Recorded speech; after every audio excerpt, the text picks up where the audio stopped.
भाइयों बहनों, वरिष्ठ एवं कनिष्ठ सज्जनों, आप सबों का मैं एजुकेशन मैनेजमेंट क्लासेज में हार्दिक स्वागत करता हूं।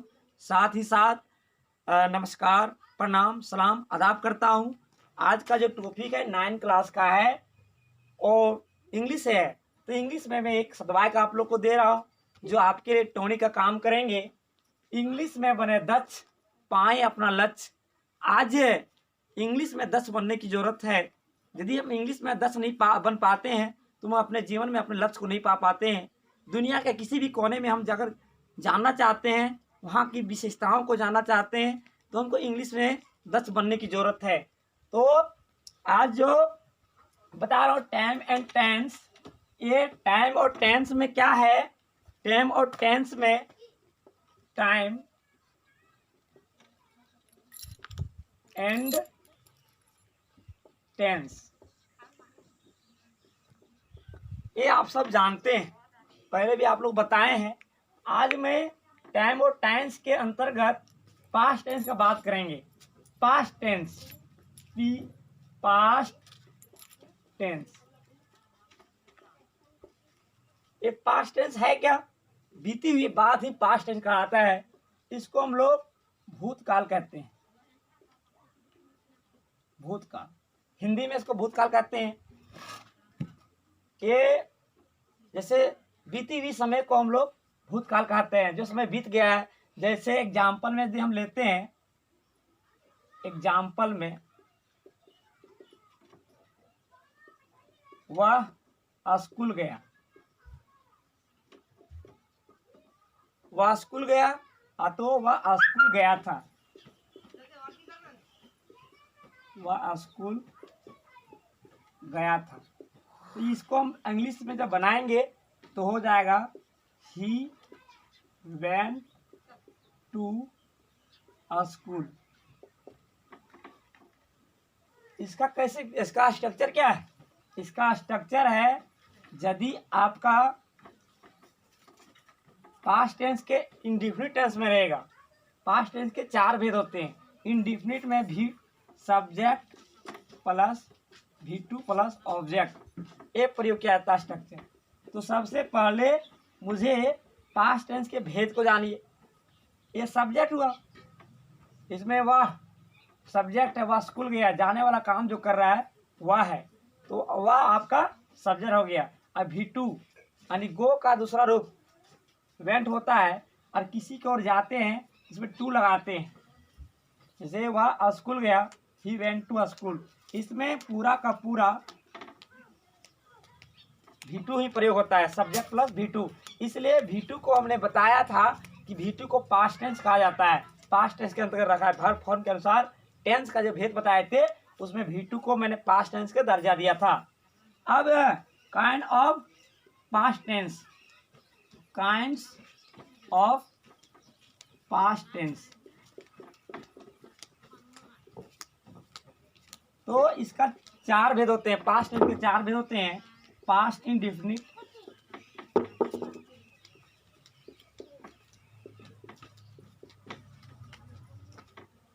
दूसरा होगा पास्ट इम्परफेक्ट, तो कॉन्टिन्यूअस, पास्ट कॉन्टिन्यूअस टेंस। तीसरा जो भेद है उसका नाम है पास्ट परफेक्ट टेंस। चौथा भेद है उसका नाम है पास्ट परफेक्ट कॉन्टिन्यूअस।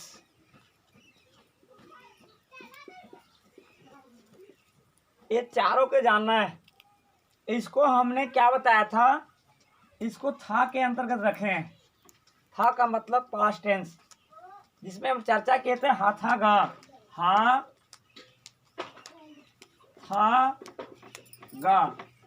हा था गा को जाने, तीनों टेंस को पहचाने। हा से वर्तमान काल, था से भूतकाल, और गा से भविष्य काल, यानी प्रेजेंट पास्ट फ्यूचर। जिसमें इसमें जितना भी था आएगा, था में मात्रा लगने से आपका पूरा पास्ट टेंस का बोध कराएगा। जैसे मैं गया था, वह गई थी, वे लोग गए थे। मैं जा रहा था, हम लोग जा रहे थे, वह जा रही थी। मैं जा चुका था, हम लोग जा चुके थे। मैं 2 घंटे से पढ़ रहा था, मैं 2012 से पढ़ रहे थे। तो इस तरीके से हम लोग ने देखा उसमें था में मात्रा प्रयोग हुआ, और मात्रा के प्रयोग से हम पास्ट टेंस को था अक्षर से पहचान किए थे, और फिर इसको दोहरा दिया गया, जो आप लोग इसको यानी समझ गए होंगे कि था से पास्ट टेंस का परिचय। अब इसका क्या है, ये जो लिखे पास्ट इंडेफिनिट टेंस, इसका स्ट्रक्चर जानना जरूरी है। स्ट्रक्चर को सीखें और जीवन में सफलता पाएं। टेंस को पूरा समझ सकते हैं। जिस प्रकार शरीर है, शरीर में प्राण है, तो शरीर का यानी महान है, शरीर हमारा महान है। इसी पर स्ट्रक्चर के माध्यम से, इस सांचा के माध्यम से आप पूरे टेंस को जान सकते हैं। सब्जेक्ट प्लस इसमें V2 का प्रयोग करेंगे, अदर वर्ड। और ये पास्ट कॉन्टिन्यूअस यानी कॉन्टिन्यूअस का मतलब जारी, जो काम जारी है, चाहे प्रेजेंट रहे पास्ट में, तो पास्ट का परिचय कराएगा था, थी, थे से ही। तो उसमें क्या करेंगे, इसका स्ट्रक्चर होगा आपका मेरे भाई, subject plus was, were plus V4 plus other word. और ये इसका पास्ट परफेक्ट टेंस का जो स्ट्रक्चर होगा वो होगा subject plus had plus V3 plus other word यानी ऑब्जेक्ट। और ये चौथा जो स्ट्रक्चर है पास्ट परफेक्ट कॉन्टिन्यूअस का, subject plus had been plus V4 plus other word. अब इसको आपने बहुत सजगता से सुना है, बहुत सावधानी से सीखने का प्रयास कर रहे हैं। आप सभी को दिखा रहा हूँ, फिर बता रहा हूँ। ये पास्ट इंडेफिनिट टेंस को सिंपल पास्ट टेंस भी कहा जाता है। तो subject plus V2 plus object लगाएंगे। तो आपने V2 के बारे में जानते हो, अगर नहीं जानते हैं तो उसको देख लेना। कम से कम जितना आप वर्ब को जानिएगा, वर्ब फॉर्म, उतना आपको फायदा होगा। तो इसमें आप सब्जेक्ट के साथ V2 का प्रयोग करेंगे और ऑब्जेक्ट लगाएंगे। और इसमें क्या कहा गया, कॉन्टिन्यूस में यानी जारी, कॉन्टिन्यूस को मैंने क्या किस वर्ब को डाला था, यानी V4 गोइंग। इसमें I was going to market, मैं बाजार जा रहा था, हम लोग बाजार जा रहे थे। We were going to market. और इसमें हैड का प्रयोग करेंगे। V3 को हमने परफेक्ट में डाला था, आप लोग को याद दिला रहा हूँ। V3 को परफेक्ट में आप जानते हैं, V3 को परफेक्ट कहा गया। वर्ब फॉर्म के अनुसार मैंने वर्ब फॉर्म को टेंस के अनुसार बांटा था, क्रिया को, यानी क्रिया का अध्ययन ही टेंस कहलाता है। क्रिया का अध्ययन ही टेंस कहलाता है कि किस क्रिया को किस रूप में डाला गया है, किस रूप में रखा गया है। तो इसमें जैसे मैं स्कूल जा चुका था, I had gone to school.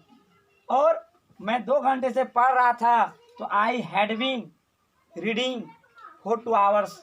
अब मैं इसको आगे बताता हूँ। देखिए इसमें वर्ब फॉर्म, जब तक आप वर्ब फॉर्म को नहीं जानिएगा टेंस को पहचानना मुश्किल हो जाएगा। वर्ब फॉर्म क्या है, जैसे आपको बता रहे हैं V1, V2, V3, V4, V5। गो को ही देखिए, गो, वेंट, गॉन, गोइंग, गोज। ये देखो V1 में जितना भी क्रिया होते हैं मेन वर्ब V1 ही होते हैं। वेंट V2 आपका पास्ट टेंस का बोध कराएगा। V3 perfect, going continuous, V5 यानी V5 क्या है, V1 में एस या ES जोड़ने से V5 का बनता है। ये आपका प्रेजेंट का बोध कराता है, ये दोनों प्रेजेंट का, यानी आपका इंडेफिनिट में ही प्रयोग करेंगे। पर इंडेफिनिट हो और टेंस में जो फ्यूचर टेंस बोलते थे उसमें हम लोग इमेजिंग सेंटेंस में से बनाते हैं। मैं जाऊंगा, कल्पना करते हैं, ये करूंगा, वो करूंगा। तो इस तरीके से इसमें हम वर्ब फॉर्म को समझ सकते हैं, और वर्ब फॉर्म के प्रयोग से हम लोग अपना जो स्ट्रक्चर में हम डाल सकते हैं, और हिंदी को हम लोग सीख सकते हैं। 1 से आप 10 को सीख सकते हैं। जैसे आपको मैं एक बताता हूँ, मैं स्कूल गया, इसका अंग्रेजी होगा आई वेंट टू स्कूल। वह स्कूल गई, वह स्कूल गई या तो स्कूल गई थी। शी वेंट टू स्कूल, वे लोग स्कूल गए।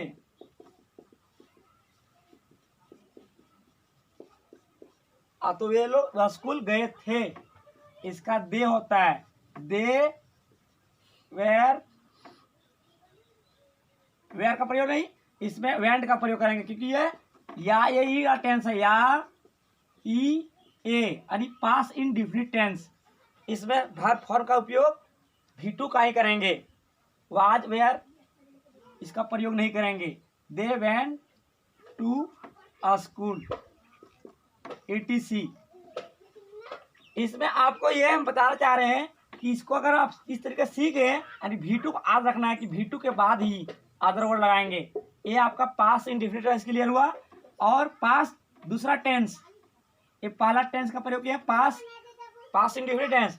अब पास कॉन्टिन्यूअस, जैसे मैं स्कूल जा रहा था, मैं स्कूल जा रहा था, इसका स्ट्रक्चर क्या बताए थे, subject plus was verb plus V4। तो इसको बनाइएगा I was going to school, I was going to school, मैं स्कूल जा रहा था।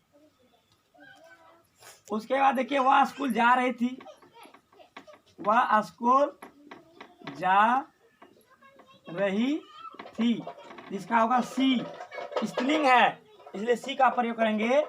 सी के साथ was, she was going to school. इस तरीके से आप सीख सकते हैं और आप जानते हैं, इसको बारीकी से सीखना है। वे लोग बाजार जा रहे थे, वे लोग बाजार जा रहे थे। दे, वे लोग का अंग्रेजी दे होता है। और were, they were going to market, they were going to market. इस तरीके से ये आपका पास्ट कॉन्टिन्यूस क्लियर हुआ, यानी दूसरा भेद। ये आपका पास्ट इंडेफिनिट क्लियर हुआ था, ये आपका दूसरा भेद क्लियर हुआ। अब इसी को अगर हम पास्ट परफेक्ट टेंस बनाएंगे तो क्या हुआ, तीसरा अगर भेद बनाएंगे, मैं स्कूल जा चुका था, मैं स्कूल जा चुका था।